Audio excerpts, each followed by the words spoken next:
ज्येष्ठराजं ब्रह्मणस्पत शृण्वोतिभिः सेदसादनम् प्रणदेवी सरस्वती देभिर्वाजिनीवती धीनायवतु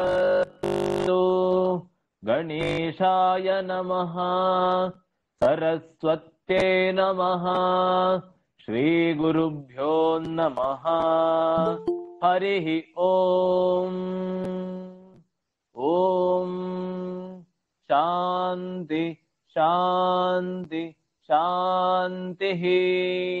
ॐ नमो भगवते रुद्राय। ॐ नमस्ते रुद्रमन्यव उतोतीशवे नमः। नमस्ते अस्तु धन्वने बाहुभ्यामुतते नमः। यातीषु शिवतमा शिवं बभूवते धनुः। शिवा शरव्यायातवतया नो रुद्रमृड। या ते रुद्रशिवा तनूरघोरा पापकाशिनी।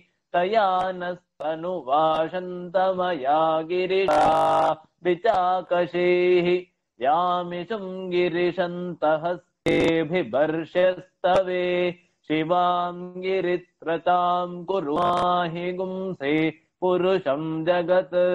शिवेन वचसा त्वा गिरिशाच्छा वदामसि। यथा नः सर्वमिज्जगदक्ष्मगुं सुमना असत्। अध्यवोचदधिवक्ता प्रथमो दैवभिषक। अहेगश्च सर्वान् जम्बयन् सर्वाश्च यातु धान्यः। असो यस्ताम्रो अरुण उत बभ्र सुमङ्गलः। ये चेमागुं रुद्रा अभितो दिक्षु श्विता सहस्रशो वैशां हेड ईमहे। असौ यो वसर्पति नीलग्रीलोहितः। उतैनं गोपा अदृशन्नदृशन्नुदहार्यः। उतैनं विश्वाभूत निसदृष्टो मृडयातिनः। नमो अस्तु नीलग्रीवाय सहस्राक्षाय मीडुषे। अथो ये अस्य सत्त्वानोऽहं देव्यो करन्नमः। प्रञ्जधन्वनस्त्वमुभयोरार्त्नियोर्ज्यां। यास्तते हस्तेशव पराता भगवो वप। अवतत्यनुस्त्वगुं सहस्राक्षशतेषु दे। शीर्यशल्यानामुखा शिवो न सुमना भव। विद्यं धनुःकपर्दिनो विशल्यो बाणवागुम् अनेशन्नस्ते शव आभुरस्य निसङ्गतिः। याते हेतिर्मीडुस्तमहस्ते बभूवते धनुः।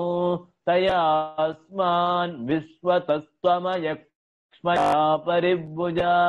नमस्ते अस्त्वायुधाय नराय धृष्णवे। उभाभ्यामुदते नमो बाहुभ्यां तव धन्वने। परिते धन्वनो हेतिरस्मान् वृणक्तु विश्वतः। अतो यैषुधिस्तवारे अस्मन्निदेहितम्। नमस्ते अस्तु भगवन् विश्वेश्वराय महादेवाय त्र्यम्बकाय त्रिपुण्ड्रकाय त्रिकाग्निकालाय कालाग्निरुद्राय नीलकण्ठाय मृत्युञ्जयाय सर्वेश्वराय सदाशिवाय श्रीमन्महा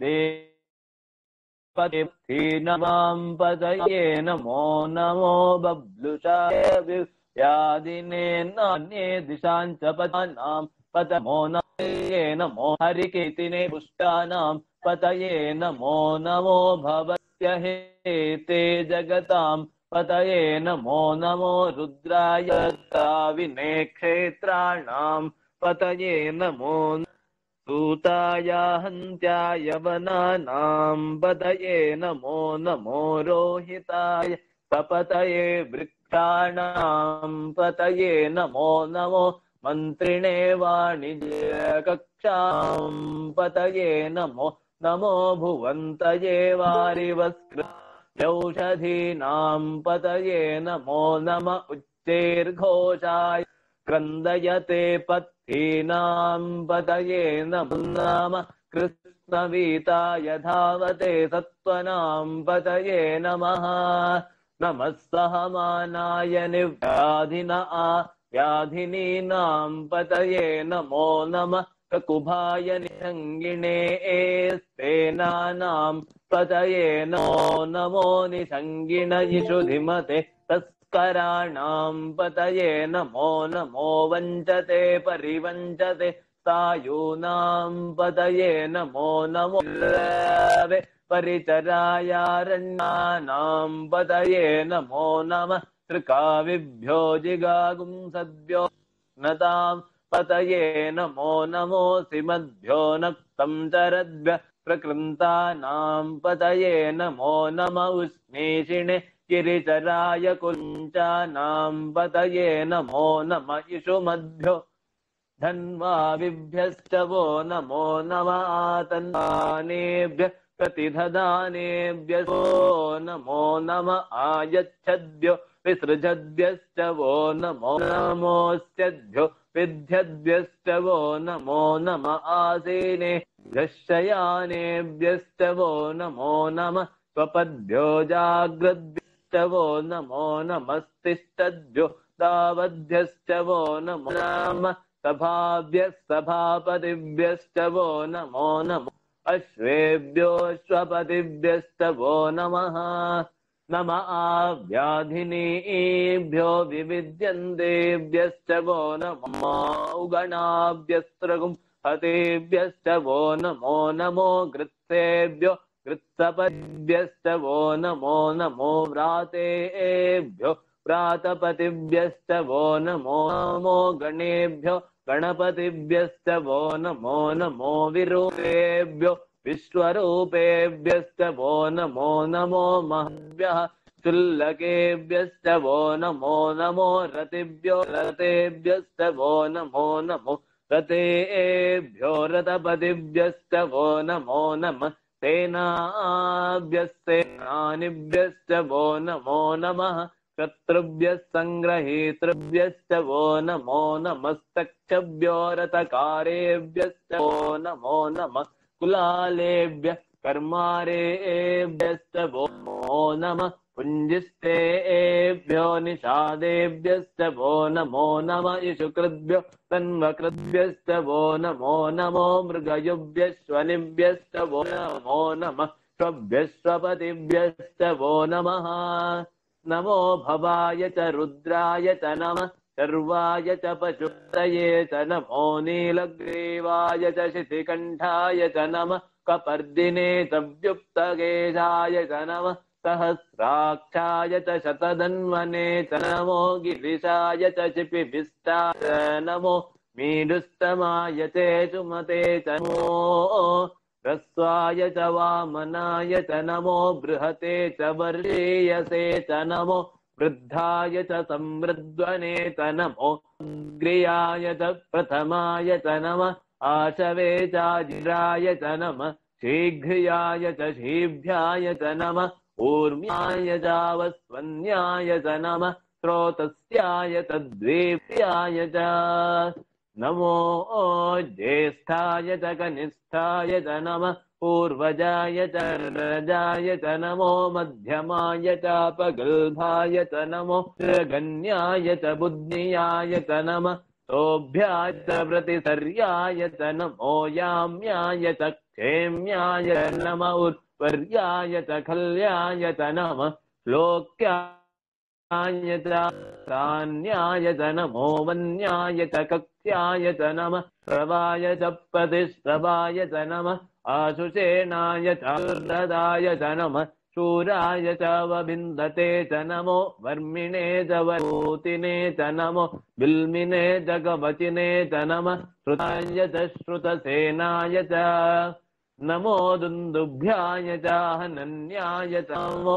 दृष्टवे च प्रमृषाय च नमो दूताय च पीताय च नमो निषङ्गिणे च शुधिमते च नमो तीक्ष्णे च वे च युधिने च नमः स्वायुधाय च सुधन्ने च नमः कृत्याय च पथ्याय च नमः काट्याय च नीप्याय च नमः सोद्याय च सरस्याय च नमो नाध्याय च वैष्णताय च नमः कोप्याय च वट्याय च नमो वर्ष्याय च वश्याय च नमो मेघ्याय च विद्युत्याय च नमः ईद्रियाय च तप्याय च नमो वात्याय च रेष्म्याय च नमो वास्तव्याय च वास्तुपाय च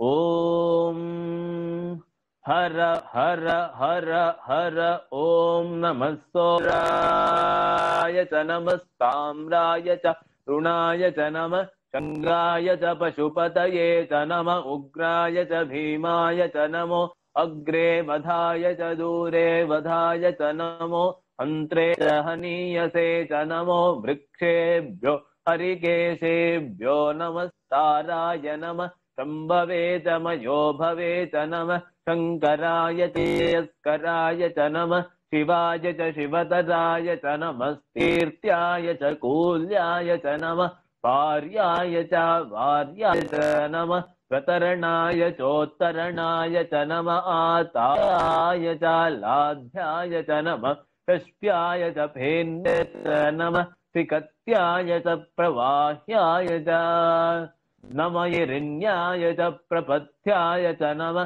किगुंशिलाय च क्षयणाय च नमः कपर्दिने पुलस्तये च नमो गोष्ट्याय च गृह्याय नमस्तल्प्याय च गेह्याय च नमः काट्याय च गौवरेष्ठाय च नमो हृदयाय च निवेश्याय च नमः पागुंसव्याय च रजस्य च नमः शुष्क्याय च हरित्याय च नमो लोप्याय च लप्याय च नमः ऊर्व्याय च सूर्म्याय च नमः पर्ण्याय च पर्णशद्याय च नमोपगुरवाणाय च विघ्नते च नमः आखिदते च प्रक्षिदते च नमो वक्किरीभ्यो देवानागुं हृदयेभ्यो नमो विक्षीणेभ्यो नमो वत्केभ्यो नमः निर्हतेभ्यो नामि वत्केभ्यः द्रापे अन्धसस्पते दरिद्रन्नीललोहिता येषां पुरुषाणां मेषां पशूनां मार्धेर्मा रोमो येषां किञ्चन ममत या ते रुद्रशिवा तनो शिवा विश्वाह भेषजी शिवा रुद्रस्य भेषजीतया नो मृडजीवसे इमागुं रुद्राय तवसे कपर्दिने कयद्वीराय प्रभरामहे मतिं यथा नश्चमसद्विपदे तुष्पदे विश्वं पुष्टं ग्रामि अस्मिन्ननातुरं मृडानो द्रोतनो मयस्कृति क्षयद्वीराय नमसा धेमते यच्चञ्चयोश्च मनुरायजे पिता तदस्य तवरुद्रः प्रणीतौ मानो महान्तमुतान्नो अर्भकम्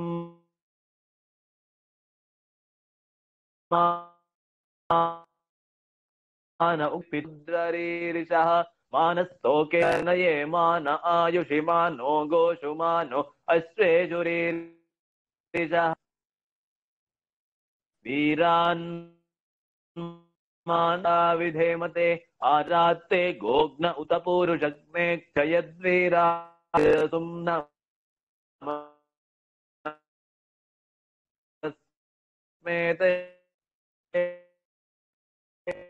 अस्तु प्रयच्च विबर्हाः इममुपहत्तुमुग्रम्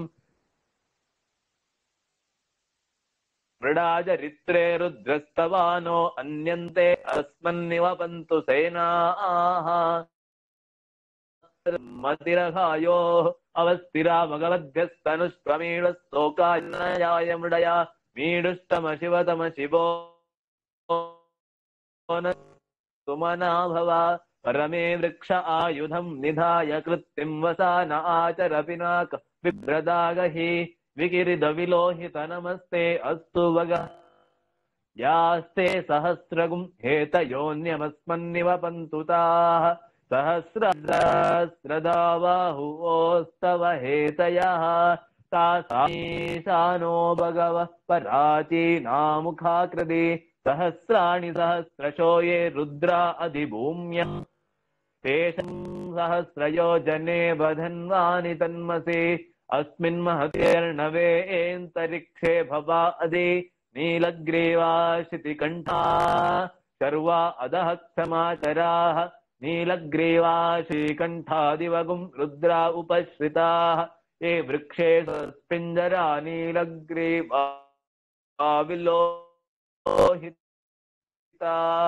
ये भूतानामधिपतयो विशिखासक्कपराः ये पथाम्पतिरक्षयाैलभृदाय व्युदः ये तीर्थानि प्रचरन्ति सृकावन्तो निषङ्गिणः य एतावन्तश्च भूयागुंसश्च दिशो रुद्रावितस्थिरे ते सहस्रयोजने वधन्वानि तन्मसि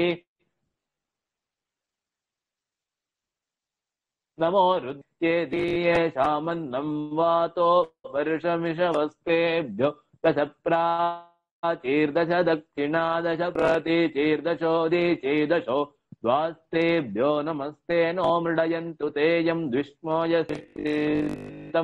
यम्बे ददामि त्र्यम्बकं यजामहे सुगन्धिं पुष्टिवर्धनम् उर्वारुकमिव वन्दनां मृत्योर्मुक्षमामृतात् यो रुद्रो अग्नौ यो अप्सु य ओषधीषु यो रुद्रो विश्वा भुवना विवेश तस्मै रुद्राय नमो अस्तु एते सहस्रमयुतं पाशा मृत्योमर्त्याय हन्तवे तान् यज्ञस्य सर्वा नमयजामहे मृत्यवे स्वाहा मृत्यवे स्वाहा प्राणानां ग्रन्थिरुद्रो माविशान्तकः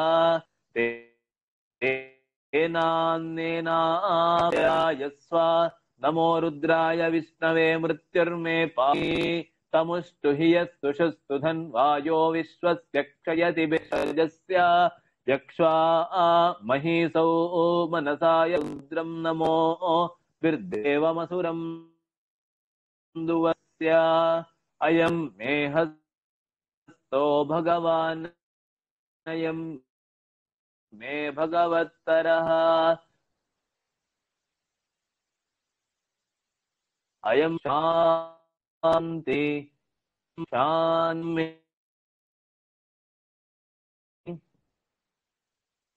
च मे मयश्च मे प्रियञ्च मेऽनुकामश्च मे कश्च मे सौमनसश्च मे भद्रञ्च मे श्रेयश्च मे वस्यश्च मे यशश्च मे भगश्च मे द्रविणञ्च मे यन्ता च मे धर्ता च मे क्षेमश्च मे धृतिश्च मे विश्वञ्च मे महश्च मे संविच्च मे ज्ञात्रञ्च मे सूश्च मे प्रसूश्च मे शीलञ्च मे लयश्च मरुतञ्च मे मृतञ्च मे यक्ष्मञ्च मे नामयच्च मे जीवातुश्च मे दीर्घायुश्च मे नमित्रञ्च मे भयञ्च मे सुगञ्च मे शयनञ्च मे सूषा च मे सुदिनञ्च मे ॐ शान्ति शान्ति शान्तिः ॐ तच्छंयोरावृणीमहे गातुं यज्ञाय गातुं यज्ञपतये दैवी स्वस्तिरस्तु नः स्वस्तिर्मानुषेभ्यः ऊर्ध्वं जिगातु भेषजं शन्नो अस्तु द्विपदे चतुष्पदे। ॐ शान्ति शान्ति शान्तिः। सहस्रशीर्षा पुरुषः सहस्राक्ष सहस्रपात् स भूमिं विश्वतो वृत्वा अत्तिष्ठद्दशाङ्गुलम् पुरुष एवेदगुं सर्वं भूतं यच्च भव्यम् हुतात्मतत्त्वस्येषा यदन्येनातिरोहति एतावानस्य महिमा अतो ज्यायागुश्च पुरुषः पादोऽस्य विश्वभूतानि त्रिपादस्यामृतं दिवि त्रिपादोर्ध्व उदयत्पुरुषः पादोऽस्येहा भवात् पुनः ततो विश्वं व्यक्रामत शासनान्नशने अभि तस्माद्विराडजायत विराजो अधिपुरुषः स जातो अत्यरिच्यत पश्चाद्भूमिर्थो पुरः यत्पुरुषेण हविष्या देवा यज्ञमतन्वत वसन्तो अस्यासीदाज्यं दद्धविः सप्तास्यासन् परिधय त्रिसप्तसमित्कृताः देवा यज्ञं तन्वानाः अबध्नन् पुरुषं पशुं तं यज्ञं बर्हिषे प्रोक्षन् पुरुषं जातमग्रतः तेन देवा अयजन्त साध्या ऋषयश्च ये तस्माद् यज्ञात् सर्वहुतः संभृतं पृषदाज्यं शुगुस्तागुश्चक्रे वायव्यान् आरण्यान् ग्राम्याश्च ये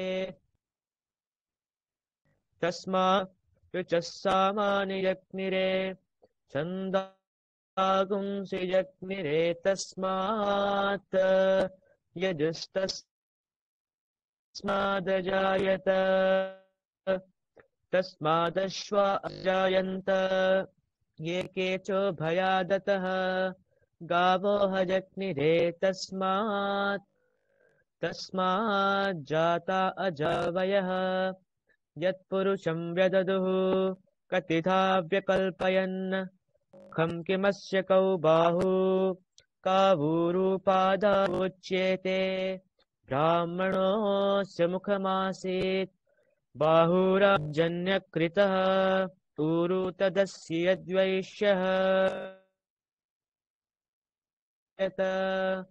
चन्द्रमा मनसो जातः चक्षो सूर्यो अजायत मुखादिन्द्रश्चाग्निश्च प्राणाद्वायुरजायत नाभ्या आसीदन्तरिक्षं शेष्णौ द्यौ समवर्त पत्या भूमिर्दिशः श्रोत्रात्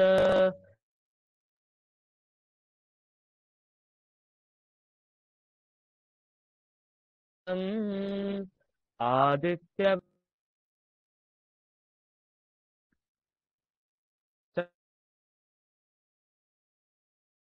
सर्वाणि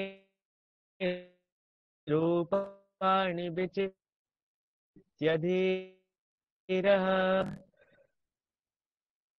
नामानि कृत्वाभिवदन् यदास्ते धाता तमेवं विद्त्वा नमृत इह भवति नान्यः पन्था अयनाय विद्यते यज्ञेन यज्ञमयजन्त देवाः तान् धर्माणि प्रथमान्यासन् ते हनाकं महिमानः सचन्ते यत्र पूर्वे साचाः सन्ति देवाः अत्यः सम्भूतपृथिव्यैरसाच्च विश्वकर्मणः समर्थताधि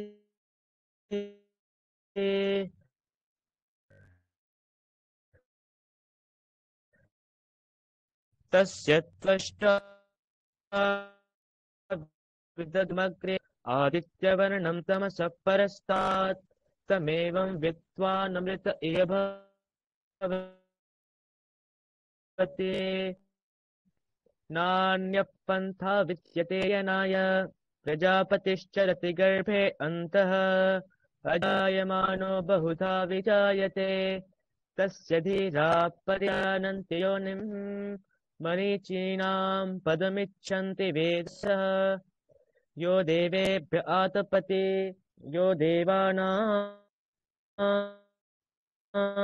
पुरोहितः पूर्वो यो देवेभ्यो जातः नमो रुद्राय ब्राह्मये रुचं ब्राह्मं जनयन्तः देवा अग्रे तब्रुवन् यस्त्वैवं ब्राह्मणे तिष्ठते लक्ष्मीश्च पत्न्यो अहोरात्रे पार्श्वे नक्षत्राणि रूपम् अश्विनो व्याप्तम् इष्टं मनिषाण अमुं मनिषाण सर्वं मनिषाण तच्छंयोरावृणीमहे गातुं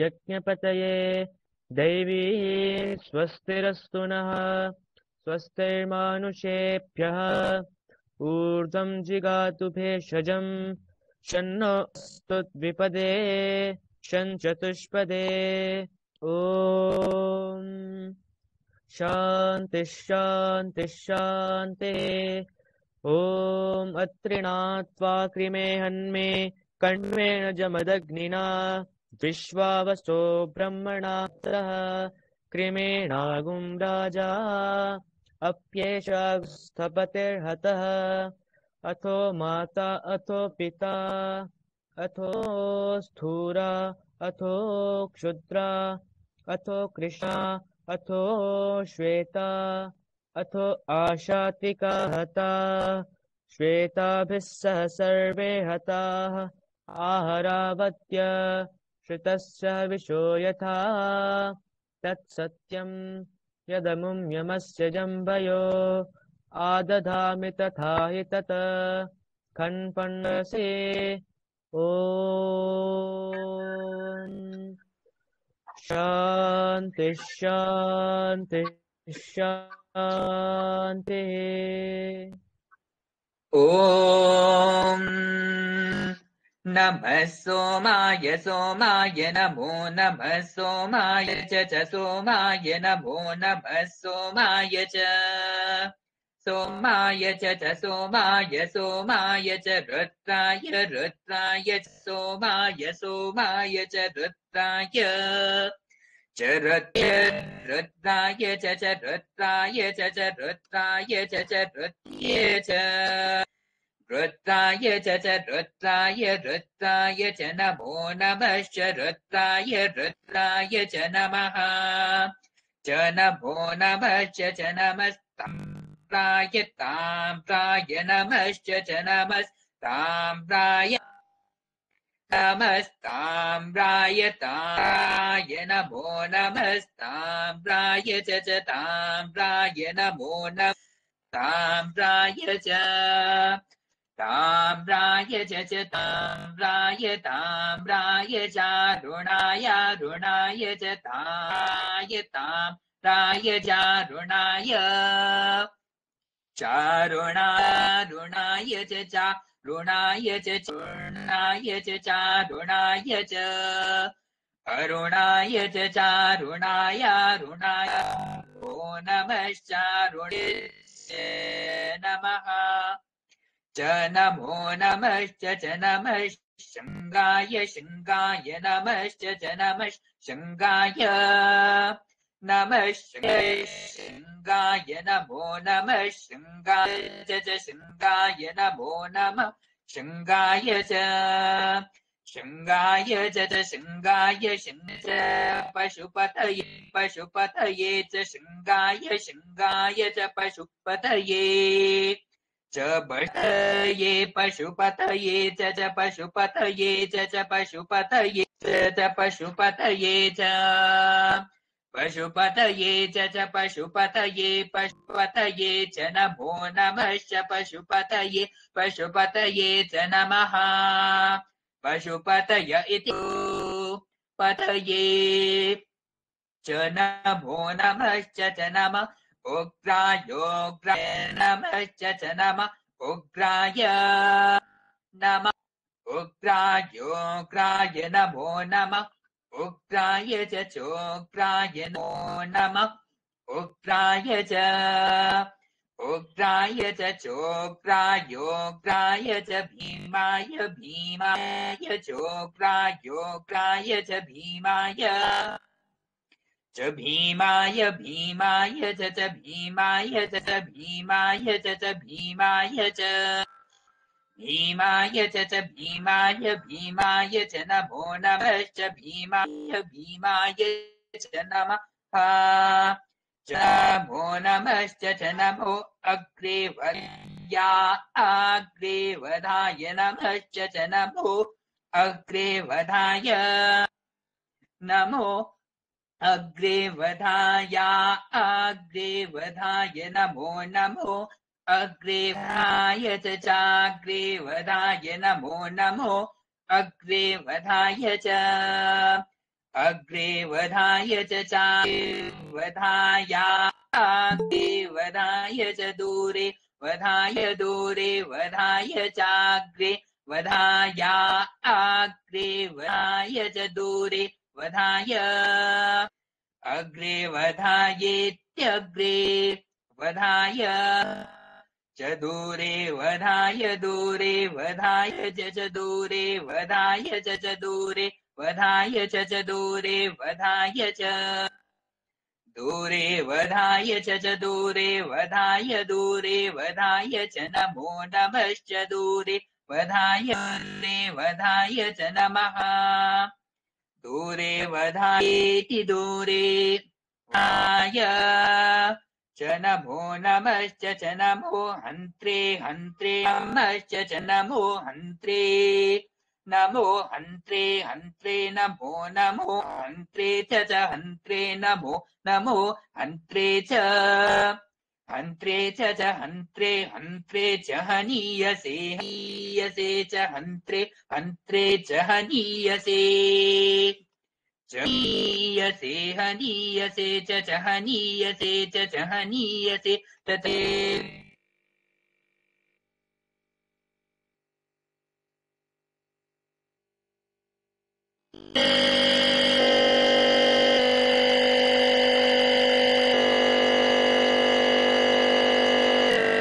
वृक्षेभ्यो नमश्च च नमो वृक्षेभ्यः नमो वृक्षेभ्यो नमो नमो वृक्षेभ्यो हरिकेशेभ्यो हरिकेशेभ्यो वृक्षेभ्यो नमो नमो वृक्षेभ्यो हरिकेशेभ्यः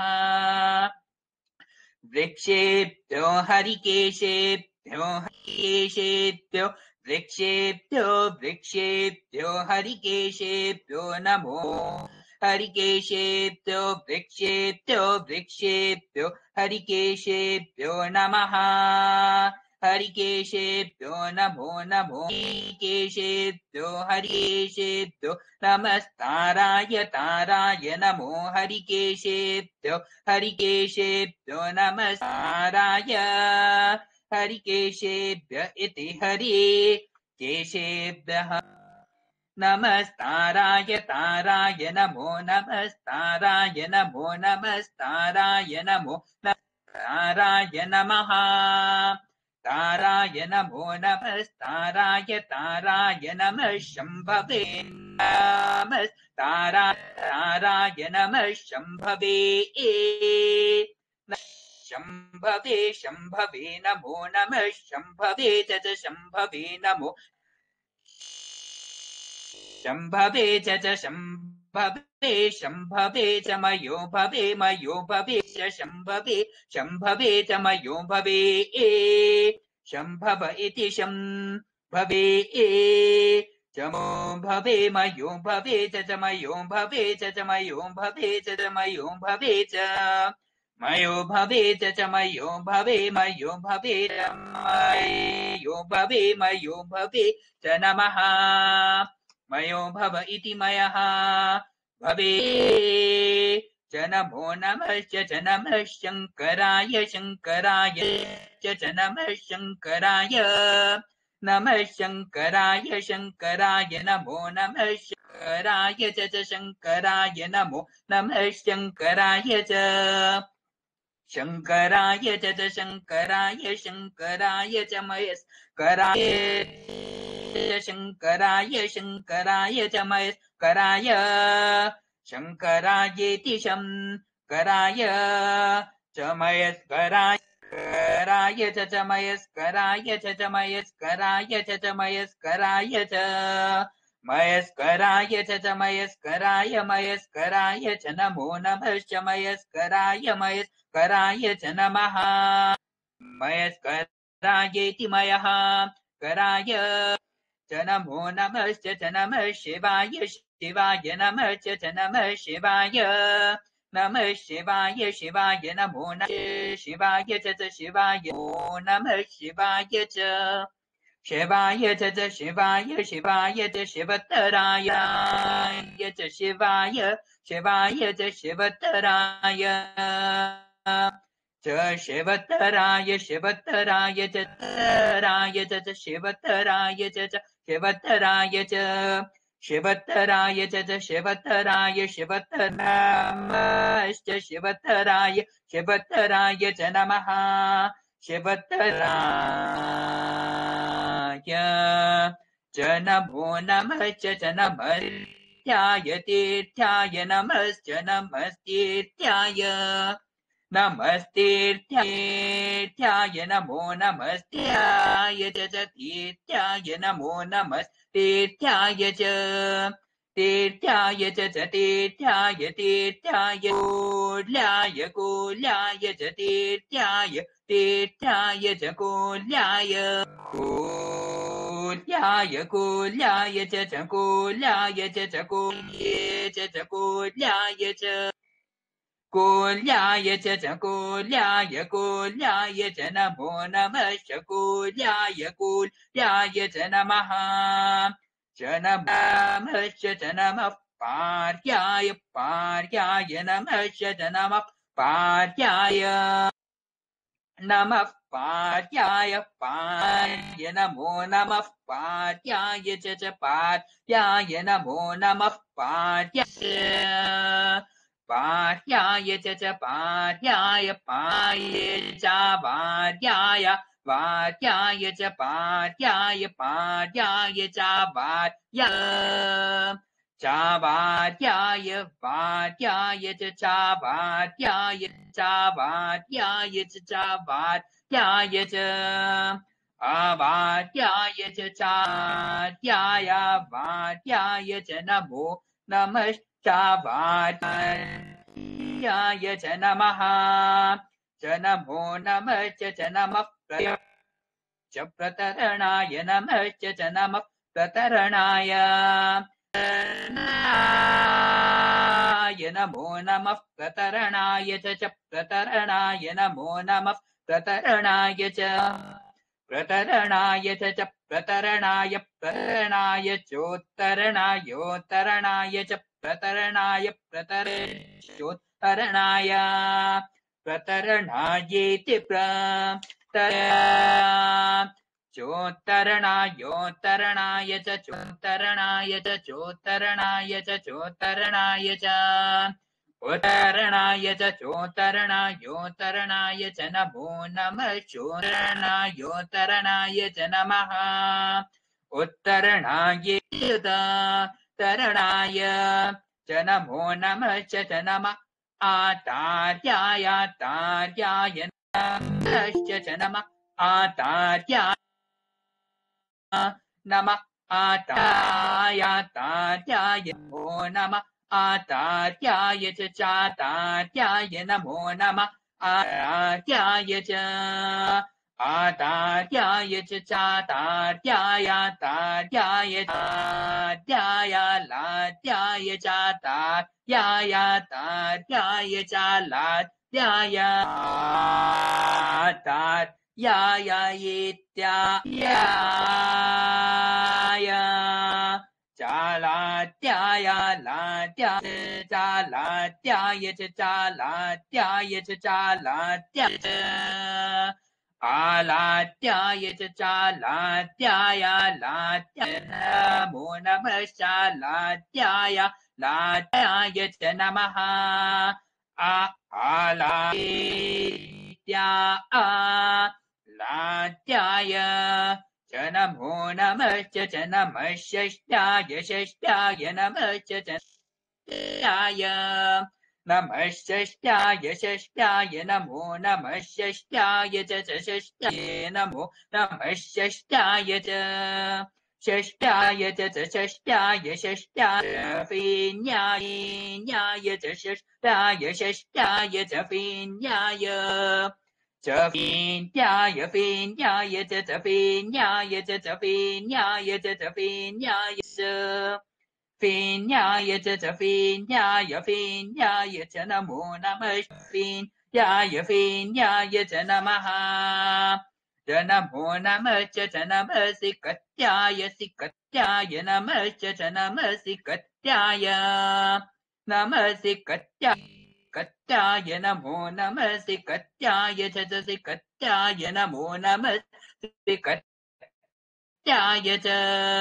सिकत्याय च सिकत्याय सिकत्याय च प्रवाह्याय प्रवाह्याय च सिकत्याय सिकत्याय च प्रवाह्याय च प्रवाह्याय प्रवाह्याय च प्रवाह्याय च प्रवाह्याय च प्रवाह्याय च प्रवाह्याय च प्रवाह्याय प्रवाह्याय च प्रवाह्यायेति प्रवाह्याय चेति च ॐ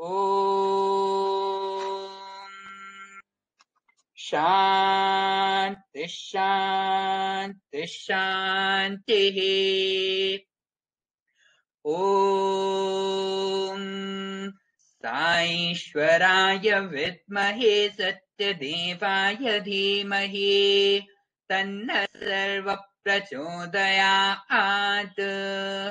ॐ ईश्वराय विद्महे सत्यदेवाय धीमहि तन्नः प्रचोदयात् ॐ साईश्वराय विद्महे सत्यदेवाय धीमहि तन्नः सर्वप्रचोदयात्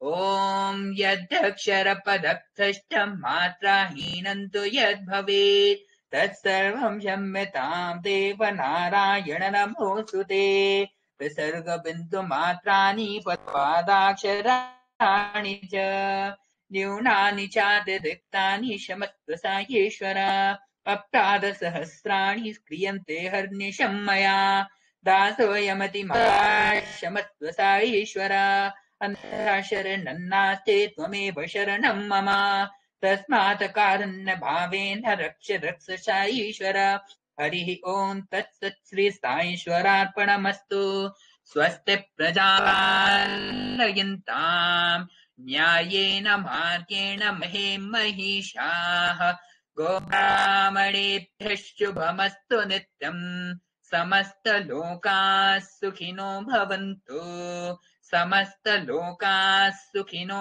भवन्तु समस्तलोकाः सुखिनो भवन्तु ॐ शान्ति शान्ति शान्तिः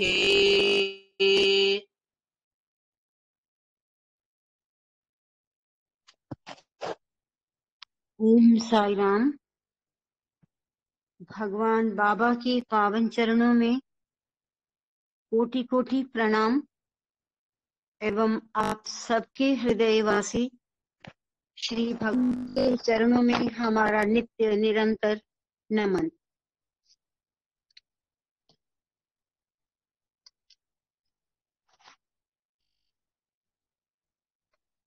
वेदों का संदेश जो कि सत्य है और सनातन है, हमेशा रहने वाला है, तीनों का वाला है। हम भगवान के इसी संदेश का पाठ कर रहे हैं।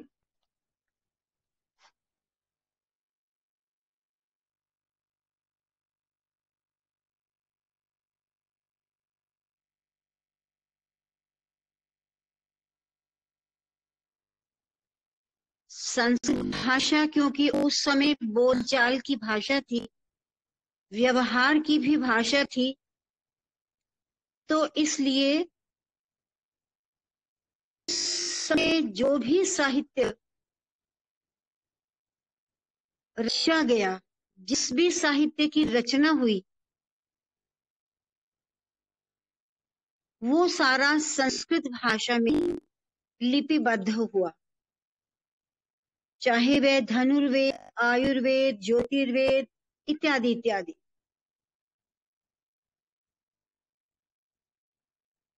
और स्वामी ने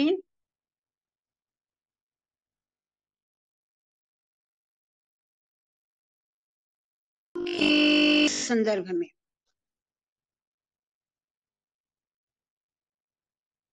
कि आज जो व्यक्ति अपने हाथों और अन्य इंद्रियों की शक्तियों को बढ़ाने में कुछ सक्षम सिद्ध होता है, वैज्ञानिक कहलाता है। वैज्ञानिक की डेफिनेशन दी है कि आजकल जो व्यक्ति अपने हाथ और अन्य इंद्रियों की शक्तियों को बढ़ाने में कुछ सक्षम सिद्ध होता है, वैज्ञानिक कहलाता है। कि जो भी अपनी बुद्धि से, हाथों से कुछ वो बना लेता है, कोई नया आविष्कार कर लेता है, वो वैज्ञानिक कहलाता है। किंतु वास्तव में तो प्राचीन काल में विज्ञानी शब्द का सही उपयोग होता था। विज्ञानी कहा स्वामी ने, और ये केवल उन लोगों के लिए प्रयुक्त होता था तो अपनी आध्यात्मिक शक्ति विकास करने के तथा अपने अंतर के देवत्व की खोज करने के साधनों और सिद्धांतों का अपने जीवन के प्रत्यक्ष अनुभवों के आधार पर निरूपण करने में सफल होते थे। कितना अंतर है आज के वैज्ञानिक में और वैदिक काल के वैज्ञानिक में। इसके विपरीत आजकल के वैज्ञानिक केवल कुछ इधर की और उधर की ही जानते हैं तथा जो कुछ थोड़ी बहुत जानकारी प्राप्त कर लेते हैं उसका बढ़ा चढ़ा बखान करते हैं। वे पाखंडपूर्ण दिखावों के बड़े शौकीन हुए हैं और प्रशंसा के तूल बांध देते हैं। इस प्रकार की अर्थहीन बातें एक सच्चे वैज्ञानिक के व्यवहार के बिल्कुल प्रतिकूल होती हैं, क्योंकि वह अनुभव करता है कि वह जो कुछ भी जानता है उससे अनजाना क्षेत्र कहीं अधिक विस्तृत, अपार और अथाह है। वह अपने ज्ञान का पूर्ण श्रेय ईश्वर के अनुग्रह को देता है, क्योंकि वह जानता है कि उसकी कृपा के बिना कुछ भी उपलब्ध संभव नहीं है। यह है आज के वैज्ञानिक की विचारधारा, सोच और वैदिक काल के वैज्ञानिक की विचारधारा में अंतर, सोच में अंतर, कार्यशैली में अंतर। वो विज्ञानी थे जो अंतर के जगत के आधार पर बाहर का सब कुछ जान गए, लेकिन आज कोई ऐसी क्षमता नहीं है। अब स्वामी ने आगे जो वैदिक काल के ऋषि हुए, किस प्रकार के वैज्ञानिक थे वो स्वामी ने आगे वर्णन किया है, स्पष्ट किया है। महाराज विश्वामित्र एक ऐसे वैज्ञानिक थे जिन्होंने इस सत्य को पहचाना था। आज तक उनके समान कोई वैज्ञानिक नहीं हुआ है। यद्यपि भारत में ऐसा महान, प्रतिभा संपन्न और यशस्वी ऋषि वैज्ञानिक हो गया है, तथापि आज देश के लोग उसे याद तक नहीं करते। इस देश के लोग वो केवल विदेशी वैज्ञानिकों को सम्मान देते हैं, चाहे उन्होंने प्राचीन भारतीय ऋषि वैज्ञानिकों की महानता की एक झलक ही पाई हो। उन वैज्ञानिकों को मान्यता प्रदान करते हैं जिन्होंने अनुसंधान के लिए वेदों से बहुमूल्य शिक्षा ग्रहण की है भारत के लिए। किंतु खेद है कि उनकी संतानें माता का अब सम्मान नहीं करती। वे तो सौतेली माता को अधिक मानते और सम्मान देते हैं। ये सब अंग्रेजी शिक्षा का परिणाम है। प्राचीन भारतीय ऋषियों की उपलब्धियों की गहराई से खोज करने पर हम पाते हैं कि महर्षि भारद्वाज ने वायु में उड़ने वाले विमानों का वर्णन किया है। मानसिक विज्ञान इतना विकसित था कि वे बीती हुई किसी भी पूर्व घटना का यथावत साक्षात चित्रण कर देते थे और इसी प्रकार भविष्य में होने वाली घटना को भी बता सकते थे। भारत में आयुर्विज्ञान को, मैं इससे पहले आयुर्विज्ञान की बात करें, स्वामी ने यहाँ कहा कि भारद्वाज ऋषि ने वायु में उड़ने वाले विमानों का वर्णन किया है। मुझे इसके बारे में तो ज्ञात नहीं, क्योंकि मैंने हस्तलेखों पर काम किया है, तो मुझे इतना मेरे पास इंफॉर्मेशन थी ऑथेंटिक कि जयपुर राजस्थान यूनिवर्सिटी में अभी भी वो हस्तलेख विद्यमान है जिसको हम वैमानिक विद्या का नाम उन्होंने दिया है, कि जिसके आधार पर विमान की आज के आने वाले समय में रचना हुई। ये हस्तलेख वहां उपलब्ध हैं। इसका ऑथेंटिक संकेत मिलता है और मुझे ये मालूम नहीं है कि वो ऋषि भारद्वाज की रचना है या किसी अन्य ऋषि की। और आगे आयुर्विज्ञान की बात। आयुर्विज्ञान तो बहुत अधिक विकसित हो गया था। महर्षि भारद्वाज ने मानव कल्याण के लिए इस विज्ञान की, आत्रेय ऋषि ने भी औषधि और उपचार के विज्ञान और विधियों का प्रचार प्रसार किया। और उसके बाद चरक ऋषि ने आयुर्विज्ञान की एक संहिता का संकलन किया था, जो कि चरक संहिता के नाम से जानी जाती है। इसमें रोग निदान, उपचार, घाव भरना, विलोपन, निरोगन, भ्रूण विकास आदि विभिन्न चिकित्सा संबंधी विषयों का सविस्तार विवरण दिया है। चरक संहिता मिलती है,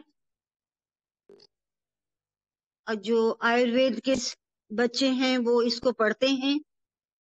थोड़ा सा मैंने भी इसको पढ़ा है बिल्कुल प्रारंभ में, और ये इतनी एडवांस रही होगी आयुर्विज्ञान उस समय कि आज की मेडिकल साइंस जहां से होता है वहां वो केवल दवाइयां देते हैं, रोग का निदान करते हैं, एक रोग को दबा देते हैं और दूसरा रोग उभर जाता है। या फिर अगर सक्सेसफुल होगी आज की ये चिकित्सा शास्त्र, तो केवल ऑपरेशन, शल्य क्रिया। लेकिन शल्य क्रिया पहले बहुत एडवांस थी। जिस बात की मैं बात कर रही हूँ, जिस प्रसंग की जो मैंने थोड़ा बहुत पढ़ा, कि आयुर्वेद कहाँ से प्रारंभ होता है, चरक संहिता कहाँ से प्रारंभ होती है, वो प्रारंभ होती है हमारे व्यक्तियों के सदाचरण से, कि जैसा सदाचरण हो, जैसा किसी व्यक्ति का आचरण होता है, उसके अनुसार ही उसका स्वास्थ्य सुंदर और तंदुरुस्त होता है। कमी तो यहीं से बनी है।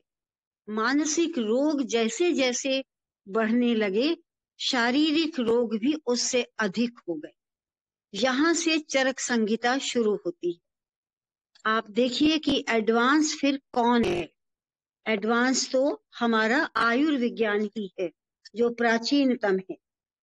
और स्वामी ने कितना स्पष्ट किया है, क्या क्या रोगों का निदान नहीं है उसमें। उपचार, घाव भरना, विरोपण, निरोपण। विरोपण का मतलब एक अंग निकालकर दूसरा लगा देना। निरोपण, भ्रूण विकास आदि विविध चिकित्सा संबंधी विषयों का विवरण दिया गया है। आज जो भी मेडिकल औषधियां हमें उपलब्ध होती हैं, वो सारी की सारी चरक संहिता बेस्ड है। अब इसको जानने वाले, इस विज्ञान को जानने वाले उसको आधार करके बनाते हैं औषधियां या नहीं, ये मुझे नहीं मालूम। लेकिन जितना मैंने देखा चरक संहिता को, उसमें तो हर एक रोग का निदान के लिए, दूर करने के लिए एक एक औषधि की मात्रा कितनी, कैसे तैयार करनी है, पेड़ों के ये जो औषधीय वनस्पतियां हैं, इनकी सुरक्षा कैसे करनी है। इन वनस्पतियों को जब हम पत्ते इत्यादि तोड़ते हैं, तो ये हमारे लिए कैसे शुभदायी हो, फलदायी हो। मंत्रोच्चारण तोड़ते और बिना समय के नहीं तोड़ना है, प्रार्थना करते हुए। यहाँ तक ये आयुर्वेद विज्ञान एडवांस था, और इसीलिए शरीर की सुरक्षा करने में इतना सक्षम है। और होते होते आज ये युग आ गया, फिर भी आयुर्विज्ञान का अपना एक, हमारे समाज में क्या, अब तो पूरे विश्व में ही इसका एक अपना विशिष्ट।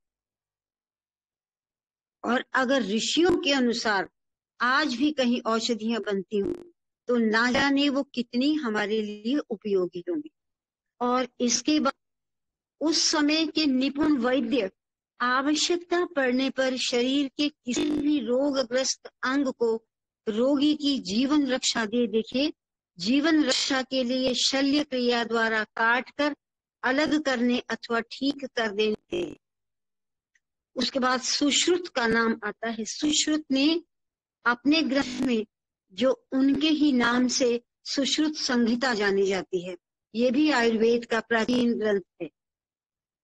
तो जो उनके ही नाम से जाना जाता है, अनेकों शल्य क्रियाओं का वर्णन किया है। ये ग्रंथ खोज निकाला गया है, और आज भी अध्ययन के लिए ये उपलब्ध है, मिलता है सुश्रुत संहिता। फिर उसके बाद धन्वंतरी तथा अन्य ऋषियों ने भी प्राचीन भारत की अनेकों आयुर्विज्ञान संबंधी खोजों का पता लगाया है, और उनके ग्रंथ आज भी उपलब्ध हैं। इसी प्रकार नीति शास्त्र देखिए, केवल आयुर्विज्ञान ही नहीं, हम किस पर, हमारी आधारशिला क्या है, किस पर टिके हैं हम, वो है इसी प्रकार नीति शास्त्र भी है, विधि शास्त्र भी है, जो न्याय शास्त्र भी है, सामाजिक विज्ञान आदि विषयों पर अनेकों ग्रंथ उपलब्ध हैं, जैसे मनु का धर्मशास्त्र, गौतम का न्याय शास्त्र आदि। इनमें से कुछ हम लोगों ने अपने सिलेबस में थोड़ा थोड़ा इनको पढ़ा है। वेदांत प्रत्येक वर्ग, जाति, समुदाय, ये तो सारा बताया। और अब दर्शन शास्त्र की बात कर रहे हैं, क्योंकि इसके जो वास्तविक, जो ओरिजिनल मूल रूप से जो ग्रंथ हैं, वो तो वेदों से ही उसके विचार इत्यादि या उसका जो संकेत मिला है। तो वेदांत प्रत्येक वर्ग, जाति, समुदाय, संप्रदाय, मत, विश्वास वाले स्त्री पुरुषों के लिए बिना किसी भेदभाव के उपलब्ध हैं। उस पर सबका पूर्ण अधिकार है। वेदांत का अर्थ होता है ज्ञान। किस क्षेत्र का ज्ञान? आत्मा के विषय का। ये जीवन में अर्जित करने योग्य सर्वोच्च ज्ञान है। आत्मज्ञान से बढ़कर मनुष्य के लिए अन्य कोई ज्ञान नहीं है।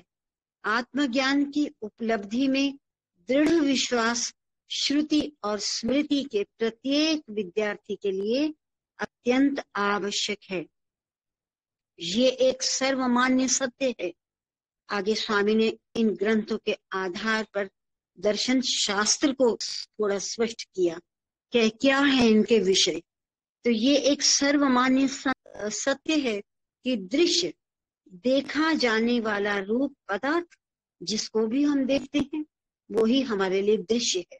तो दृश्य दृष्टा देखने वाले से स्पष्टतः भिन्न होता है।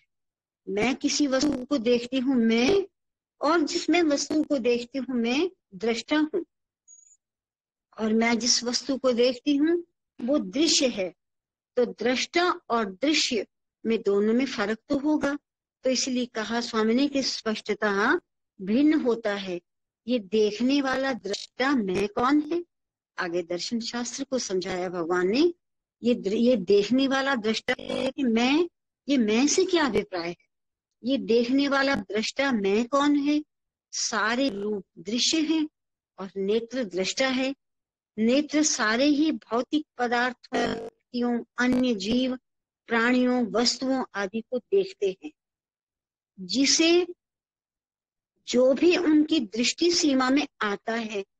ये शरीर भी एक वस्तु है जिसे नेत्र अन्य वस्तुओं के साथ देखते हैं। फिर हम कैसे ये निर्णय कर सकते हैं कि शरीर मैं हूं? स्वामी ने आगे इन हमारे प्राचीन ग्रंथों का विषय क्या है उसको आगे स्पष्ट किया है। अगले हफ्ते इसको फिर हम स्वामी की वाणी को प्रेम पूर्वक पढ़ेंगे, समझेंगे, अपने जीवन में अपनाएंगे और इस दर्शन शास्त्र को जानकर अपना जीवन धन्य करेंगे। ओम साई राम। समस्त लोका सुखिनो भवन्तु, समस्त लोका सुखिनो भवन्तु, समस्त लोका सुखिनो भवन्तु। ओम शांति शांति शांति। जय बोलो भगवान श्री सत्य साई बाबा की जय।